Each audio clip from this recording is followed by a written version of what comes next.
నువ్వు నూరుతున్నప్పుడు, బయట తోటి చెమట నువ్వు తుడుచుకున్నప్పుడు,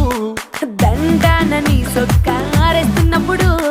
నీ ఒంటి వాసన తెగ గుర్తొచ్చినప్పుడు, రెండు చేతులెత్తి జుట్టు ముడిసినప్పుడు, జండు కత్తుకొని పడుకున్నప్పుడు, అలసిపోయి నువ్వు ఆవలించినప్పుడు, వచ్చుండై ఫీలింగ్స్ వచ్చి వచ్చి చంపేస్తు